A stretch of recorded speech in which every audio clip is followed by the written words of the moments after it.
Welcome to The Explainer. Today, we're digging into an ancient Buddhist teaching that gives us a really powerful technique for finding mental clarity. And the best part? It's not about hiding away in meditation. It's about finding that clarity right in the middle of your busy, everyday life.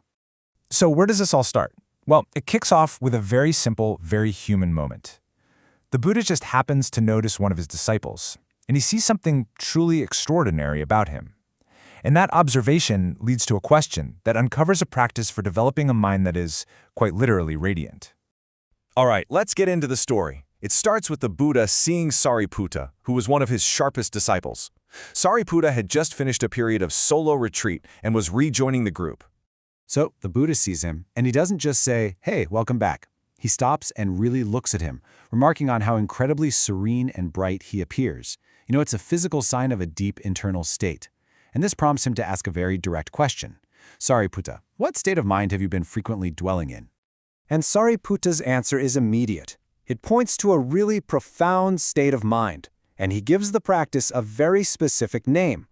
He replies, "Venerable Sir, I have been frequently dwelling in emptiness." Now this is so important. We have to understand what emptiness means here. It's not some scary void or a big black hole of nothingness.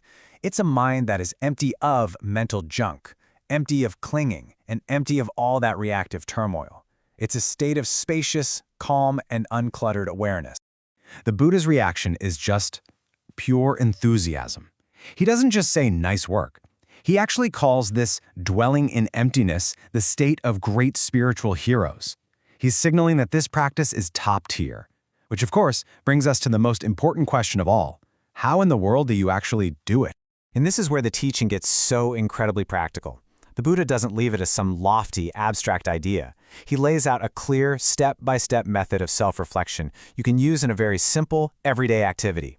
He sets the entire practice within the daily routine of a monk walking into a village to receive food. Now this is absolutely brilliant, because it takes a totally mundane activity and turns it into a training ground for profound mindfulness. The whole point is to check in with your mind as you're actually out there experiencing the world. So the first step is to check in with the sense of sight. As you walk, you reflect back on what you've just seen and you ask yourself honestly, when I saw those things, the people, the shops, the events, did my mind react? Did I feel any greed or dislike or confusion, or even just a subtle sense of resistance? And here on this slide, you can see the core mechanic of the entire practice. It's a simple two-path system. If your little self-scan finds some of that mental gunk, the instruction is to work on letting it go. But, and this is key, if you find your mind was actually clear and peaceful, you don't just ignore it and move on. No, you're supposed to actively dwell in that joy and gladness, reinforcing that positive state. And then you take this exact same reflective process and apply it systematically to all 6 senses.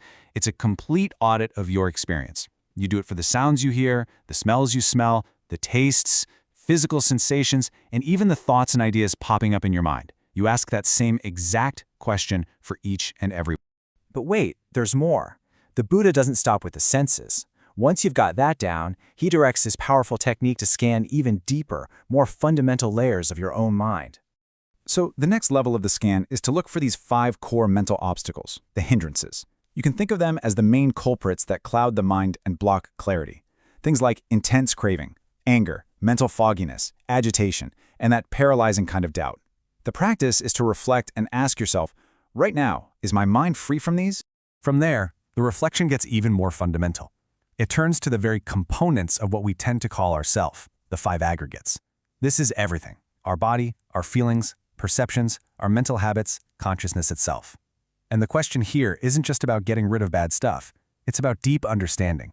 You ask, am I seeing these building blocks of experience for what they really are, without clinging to them as some permanent me or mine? The self-scan keeps going. Now, it's assessing your development of the 4 foundations of mindfulness, which is the absolute core of meditation practice. You're checking in. How's my awareness of my body, of my feelings as they come and go? What's the actual state of my mind right now? And what qualities are present in it? And finally, the reflection zooms all the way out to cover the entire Noble Eightfold Path.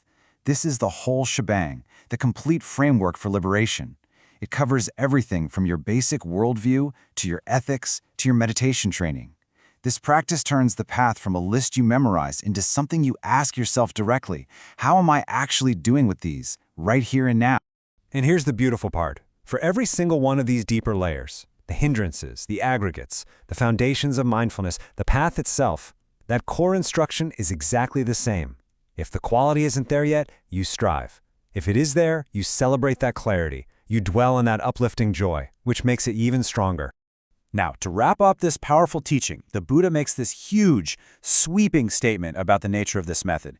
He basically places it at the very heart of the spiritual path, for all people, for all time. He declares, flat out, that any wise person who purified their mind in the past, who is purifying it in the present, or who will purify it in the future, they all do it in this exact same way, by reflecting again and again on these very factors. This isn't just one cool technique among many. He's saying this is the method. And you know, the original Pali text here is so revealing. The phrase for reflecting, pachavekitva, is literally repeated back to back. Pachavekitva, pachavekitva. That's not a typo. It's to show that this isn't a one-time checklist. It's a continuous, dynamic process of looking again and again, striving where you need to, and cultivating joy in your progress. That constant repetition is the engine of purification. So the biggest takeaway here is that this practice isn't just for monks on an alms-round thousands of years ago. This framework of checking your reactions to what you see, hear, and think, and then consciously choosing to either strive or rejoice, is a timeless tool for anybody seeking mental clarity. So the question this teaching really leaves us with is, where in your own daily routine can you begin this practice of reflecting again and again?